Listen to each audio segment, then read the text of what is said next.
우리는 구원받은 사람들이죠. 그런데 왜 우리가 구원을 받았을까? 이 땅에 수없이 많은 사람들이 존재하는데 그 중에서 왜 내가 구원받았을까? 구원받을 만한 특별한 것이 나에게 있는가? 그렇지 않죠. 그래서 우리는 전적인 하나님의 은혜로 구원받았다 하고 고백합니다. 그리고 이제 여기에서 나온 것이 예정론이라는 것입니다. 하나님이 나를 미리 택정하시고 나를 부르셨다 하고 이제 고백하는 거죠. 어떤 사람들은 예정론을 싫어합니다. 약간 운명론처럼 이제 들리는 부분들이 있기 때문에 그렇죠. 하나님이 나를 택해서 내가 구원받았다면 또 어떤 사람은 하나님이 택하지 않아서 구원 못 받는 거 아니냐, 그건 또 불공평한 거 아니냐, 또 이런 생각을 하기도 쉽죠. 그럼에도 불구하고 예정론이 존재하는 것은 내가 구원받은 것을 전적인 하나님의 은혜가 아니고는 설명이 안 되기 때문에 그렇죠. 내가 구원받을 만한 특별한 것이 없는데 하나님이 나를 선택하셔서 부르셨다, 이것이 전적인 하나님의 은혜다, 이것 말고는 설명이 안 되기 때문에 그렇죠. 그래서 하나님이 나를 선택하여 부르셨다 하고 이제 우리는 고백하는 거죠. 하나님은 우리에게 은혜를 베푸시죠. 기도하면 응답하시고 하나님의 말씀을 따라 살아가면 우리에게 복을 주십니다. 왜 우리가 복받을 만한 행동을 해서 복을 주시는가? 물론 이제 그런 것도 필요해요. 하나님의 말씀대로 살고 선한 삶을 살고 바르게 살아가는 삶이 필요하죠. 기도의 응답을 받으려면 기도를 해야 되겠죠. 기도를 하는 삶이 있어야 기도의 응답이 있지 않겠습니까? 그러면 왜 내가 기도하면 하나님 응답하셔야 되는가? 내가 선한 삶을 살 때 하나님 왜 복을 주셔야 되는가? 사실 여러분, 하나님 모른 채 해도 되잖아요. 하나님 나 이렇게 선하게 살았어요. 그래? 그게 나랑 무슨 상관인데? 이러면 끝나는 거 아닙니까? 하나님 나 기도했어요. 응답해 주세요. 그래? 그건 네 알아서 해. 나 모르겠다. 그러면 끝나는 거 아니에요? 그런데 하나님께서 우리에게 기도하면 응답하시고 우리가 선한 삶을 살면 우리를 축복하시는 거죠. 보세요. 우리가 선한 삶을 살았을 때 하나님이 우리를 축복하시는 것은 나의 삶이 그만큼의 가치가 있기 때문은 아닙니다. 내가 나의 삶이라는 것이 정말 하나님께로부터 무언가를 받아낼 정도로 가치 있는 삶이었기 때문에 하나님 우리를 축복하는 것이 아니라 하나님이 약속하셨기 때문에 축복하시는 겁니다. 네가 이렇게 살면 내가 너에게 복을 주겠다, 하나님 약속하셨잖아요. 그 약속 때문에 복을 주시는 거지 내 삶이 그만큼 가치 있어서가 아니라는 것을 우리는 기억해야 합니다. 약속이 안 돼 있다면 사실 하나님이 우리에게 뭔가를 안 줘도 우리는 할 말이 없는 거죠. 하나님 나 이렇게 살았으니까 하나님 나 이렇게 해주세요. 내가 왜 너한테 그렇게 해야 되는데? 그러면 여러분 아무 소용없는 거 아니에요? 하나님이 약속해 놓으셨기 때문에 우리에게 복을 주시는데 그 약속 자체도 하나님의 은혜인 거죠. 하나님 그렇게 약속해 주신 것도 하나님의 은혜인 겁니다. 그래서 전적인 하나님의 은혜다 이렇게 고백하는 거죠. 보세요. 이스라엘은 하나님의 언약 백성이죠. 그래서 이렇게 말씀해요. 야곱의 집이여 너희는 이스라엘의 이름으로 일컬음을 받으며 유다의 허리에서 나왔으며 그 언약 백성이다 그런 말이에요. 이스라엘의 이름이라는 것 자체도 유다도 언약의 백성의 언약의 지파죠.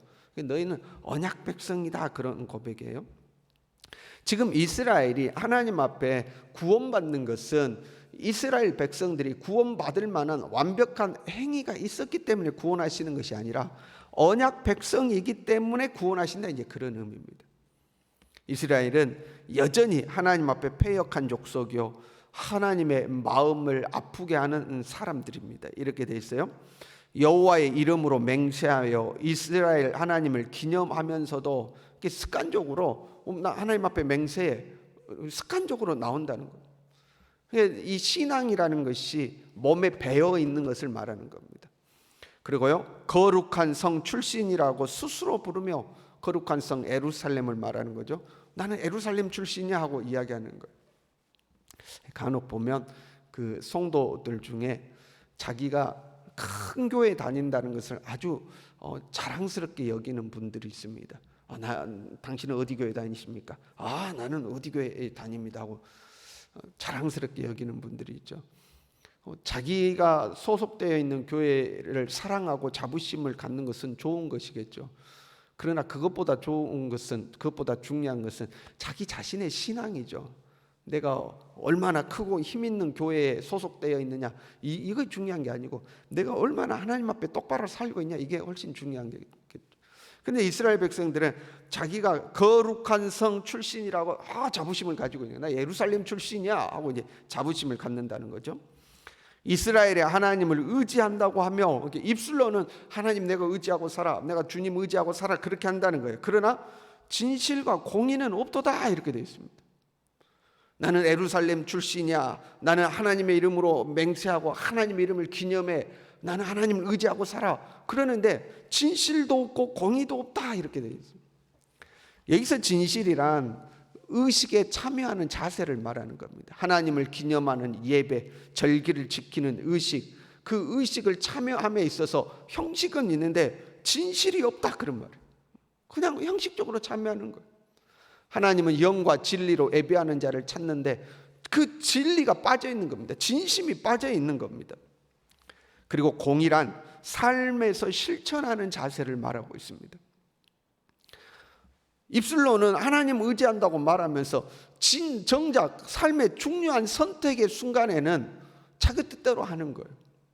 여러분, 우리가 의롭다는 말이 나오면 여기서 성경에서 말하는 의란 우리가 일반적인 세상에서 말하는 정의를 말하는 게 아닙니다. 의라는 것은 하나님의 뜻대로 하는 것을 의롭다고 하는 거예요. 그러니까 삶에서 나는 하나님 의지해, 하나님 의지하고 살아, 입술로는 고백하는데 정작 선택의 순간이 되면 하나님의 뜻대로 선택을 안 하는 거죠. 그게 공의가 없는 겁니다. 하나님의 백성이라고 하지만 안 하는 거죠. 하나님 앞에 예배 드린다고 나왔어요. 예배 드립니다. 기도하면 아멘도 합니다. 찬양하면 입술로 찬양을 따라 부르기도 합니다. 그러나 그 예배에 임하는 그 자세에 있어서는 진심이 없는 겁니다. 하나님의 은혜를 간절히 사모하고 하나님의 말씀을 받아 하나님의 말씀대로 살려는 간절한 진실된 태도는 없는 거예요. 그리고 밖에 나가서는 나 교회 다녀, 예수 믿어 라고 이야기하죠. 그리고 정작 중요한 순간에는 자기 뜻대로 선택하고 자기 욕심을 따라 살더라 하는 겁니다. 하나님은 이런 우리를 잘 아시죠. 4절에 이렇게 돼 있어요. 내가 알고냐 너는 완고하며 내 목은 새의 힘줄이요 내 이마는 노시라. 고집세고 뻔뻔하고 교만하고 완고한 모습이죠. 절대 안 바뀌어요. 여러분, 우리가 잘 바뀌어요? 안 바뀌어요? 안 바뀌어요. 고집세고 뻔뻔하더라 이 말이에요.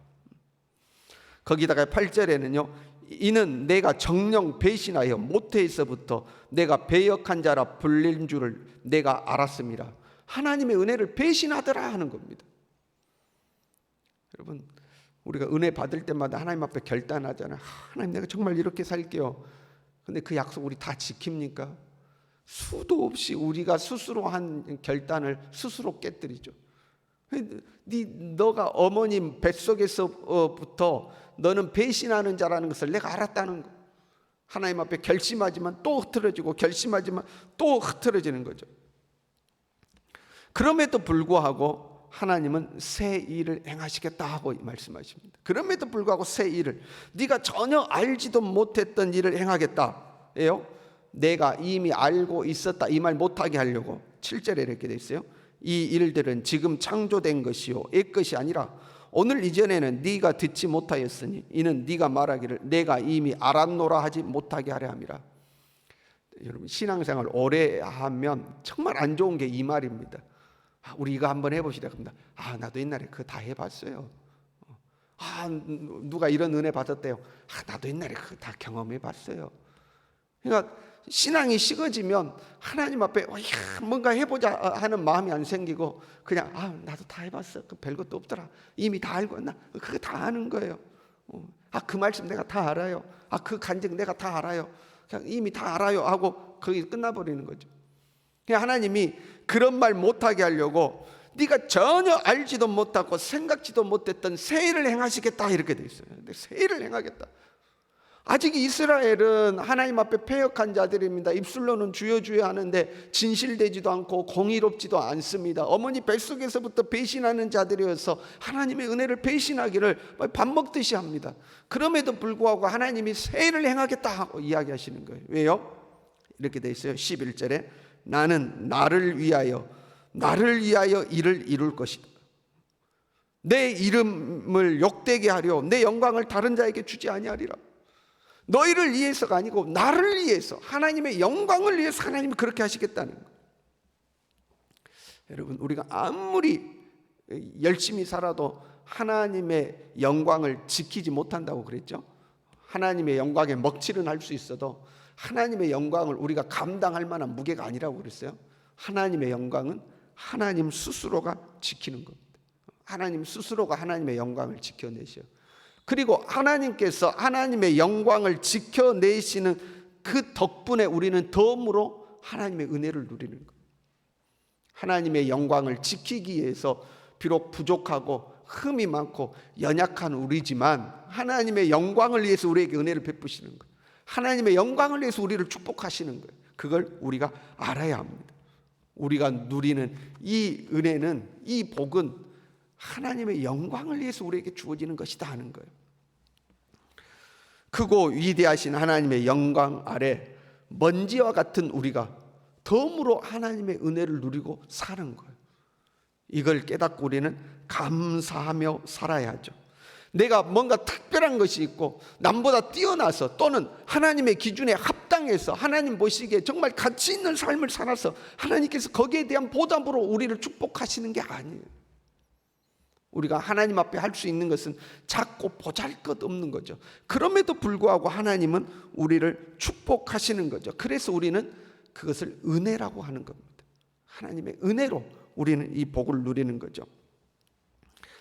어차피 그러면 덤으로 받은 은혜 나하고 상관없이 하나님의 영광 때문에 나에게 주시는 은혜니까 일단 대충 살아도 되겠네.